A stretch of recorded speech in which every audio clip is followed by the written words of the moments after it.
Ia menggali kamar kontrakan bersama temannya itu dan memasukkan jenazah kakaknya untuk menghilangkan jejak.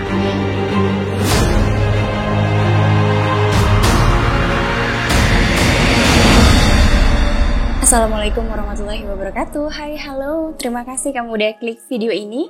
Aku Tamara Delf. Hari ini aku memberikan informasi kriminal di mana telah ditemukan jenazah seorang pria di salah satu rumah kontrakan di Depok.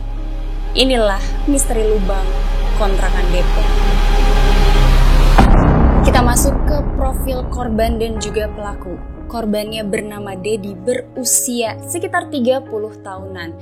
Kegiatan sehari-harinya adalah penjual bakso. Domisili aslinya adalah di Kabupaten Bogor. Dan kesaksian tetangga kontrakannya mengatakan ia cukup dekat dengan tetangga yang lainnya. Sementara pelakunya bernama Juwana, berumur sekitar 20 tahunan. Dan ia merupakan adik dari korban. Menurut keterangan polisi, diduga ada pelaku lain dalam kasus ini. Pelaku dan korban ini mengontrak rumah di Sawangan Baru, Depok pada tanggal 17 Juli 2020. Menurut keterangan polisi, sekitar 2 bulan sebelum korban akhirnya meninggal, mereka berdua ini kerap kali bertengkar karena masalah pernikahan. Kerap kali Juwana ini memaksa agar kakaknya segera menikah karena ia ingin segera menikah dengan kekasihnya. Dedi atau korban ini tersinggung karena sebenarnya Dedi ini belum mempunyai calon dan ia juga tidak ingin dilangkahi oleh adiknya. Menurut keterangan dari Juwana, kerap kali Dedi akhirnya marah-marah kepada Juwana. Karena masalah kecil pun Dedi bisa sangat marah hingga membuat Juwana sangat kesal. Karena Dedi tidak kunjung mengikuti keinginan dari Juwana, akhirnya kekesalan Juwana ini memuncak. Hingga akhirnya ia memutuskan untuk menghabisi nyawa kakaknya pada tanggal 14 November 2020. Menurut keterangan Juwana, ia mengatakan bahwa ia menghabisi nyawa kakaknya ketika kakaknya ini sedang tertidur. Sebelumnya kakaknya ini sempat marah-marah juga terhadap Juwana. Ia menghabisi kakaknya dengan cara memukul kepalanya dengan gas 3 kilo, lalu membekap kakaknya dengan bantal. Setelah ia meyakini bahwa kakaknya tewas, ia kemudian menggali lubang di kamar kontrakan yang dibantu oleh temannya yang sampai saat ini masih didalami oleh polisi. Ia menggali kamar kontrakan bersama temannya itu dan memasukkan jenazah kakaknya untuk menghilangkan jejak. Setelah itu pada tanggal 15 November 2020, Juwana akhirnya pergi dari kontrakan itu dan menitipkan kunci kepada tetangganya. Mengutip dari Tempo.co dikatakan pada tanggal 18 November 2020 itulah pertama kali ditemukan jenazah korban tertanam di dalam ubin. Ketika pada awalnya pemilik rumah kontrakan beserta istrinya hendak melakukan bersih-bersih setelah rumah tersebut ditinggalkan oleh pengontrak sebelumnya. Dikatakan istrinya mengatakan kepada pemilik kontrakan itu bahwa toilet di rumah kontrakan itu mampet. Sehingga pemilik kontrakan memilih untuk membetulkannya dengan bantuan warga sekitar. Kemudian pemilik kontrakan itu mulai masuk ke dalam kamar dan mendapati ada sebuah ubin yang mencolok karena warnanya berbeda dari ubin yang lainnya. Awalnya pemilik kontrakan ini tidak begitu peduli hingga akhirnya dia meneliti bahwa struktur tanah pada ubin yang berbeda itu terlihat aneh, terlihat tidak padat. Akhirnya, ubin tersebut dicoba diketuk oleh pemilik kontrakan itu dan mendapati ubin tersebut kopong. Ia kemudian meminta bantuan warga sekitar untuk menggali ubin tersebut. Dimulailah penggalian dan timbul kecurigaan karena terdapat sampah yang kemudian ditutup oleh semen. Pada saat itu pemilik kontrakan mencoba untuk memasukkan linggis, kemudian menggoyangkan linggis tersebut dan pada saat itu terciumlah bau. Pada saat itu akhirnya pemilik kontrakan memberitahukan kejadian itu kepada RT dan RW yang kemudian diteruskan kepada polisi. Pemilik kontrakan melakukan penggalian beberapa kali hingga akhirnya berhenti pada saat azan maghrib dan dilanjutkan kembali setelah sholat maghrib dengan bantuan polisi. Awalnya mereka menemukan kecurigaan. Mereka mengira mereka menemukan bangkai ayam di dalam galian tersebut. Semakin digali, ternyata mereka berpikir mungkin itu adalah kepala sapi.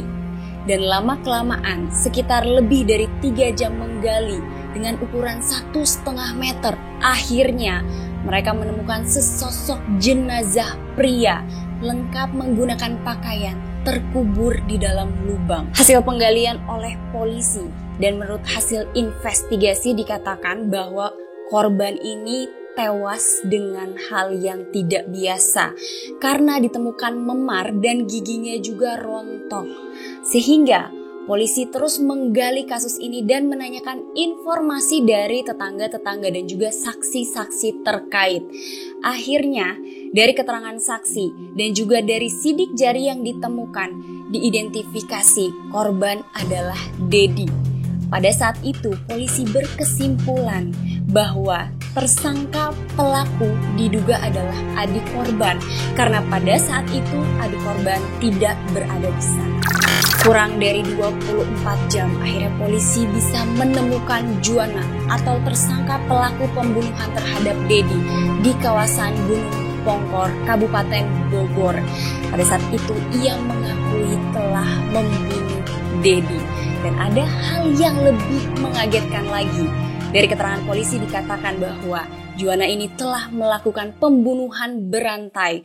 Sebelumnya pada tanggal 20 Agustus 2020, ia juga pernah membunuh salah seorang teman dekatnya berinisial S dan dikuburkan di dekat rumahnya sekitar 200 meter. Motif dari pembunuhan Dedi atau pembunuhan kedua yang dilakukan oleh Juwana adalah karena ia kesal tidak diberi izin untuk menikah. Sementara motif pembunuhan pertama terhadap seorang laki-laki berinisial S karena korban ini menolak hubungan sesama jenis. Atas apa yang dilakukannya, J dijerat hukuman 15 tahun penjara seumur hidup atau bahkan hukuman mati. Ia sempat mengucapkan permintaan maaf kepada semua pihak. Ia melakukan kesalahan dan ia menyesal telah berbohong kepada seluruh keluarganya. Dan ia mengaku menyesal. Mengutip dari tribunvideo.com dikatakan bahwa pelaku ini adalah psikopat karena dia merasa tidak bersalah dan seolah-olah ia merasa bangga karena telah menghabisi nyawa seseorang. Terlihat dari unggahan status Facebooknya, ia mengatakan bahwa ia telah menghabisi nyawa seseorang. Tidak ada yang mengetahui kecuali dia dan Tuhan. Ada info tambahan sedikit gengs, aku mengutip dari Tribun News Bogor dikatakan bahwa S, korban yang dibunuh Juwana pertama kali, ini merupakan tetangga kontrakan Juwana di Depok.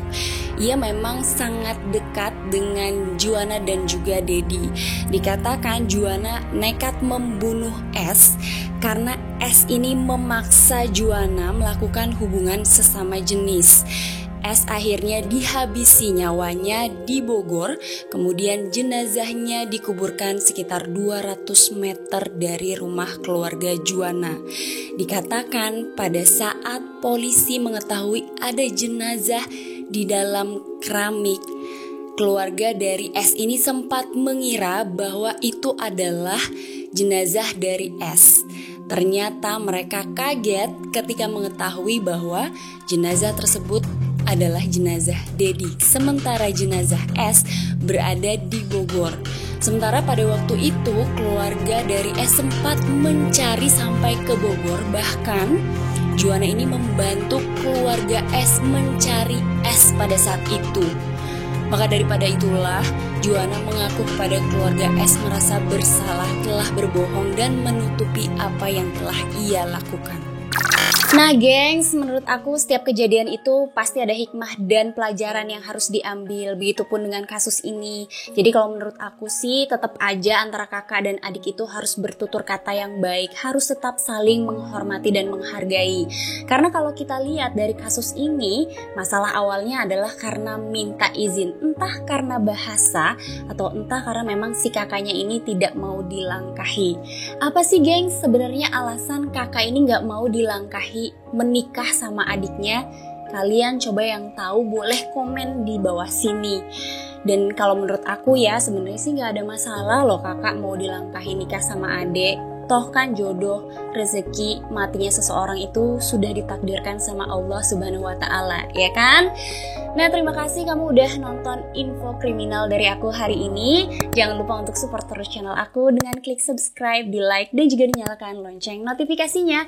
Sampai ketemu, bye-bye!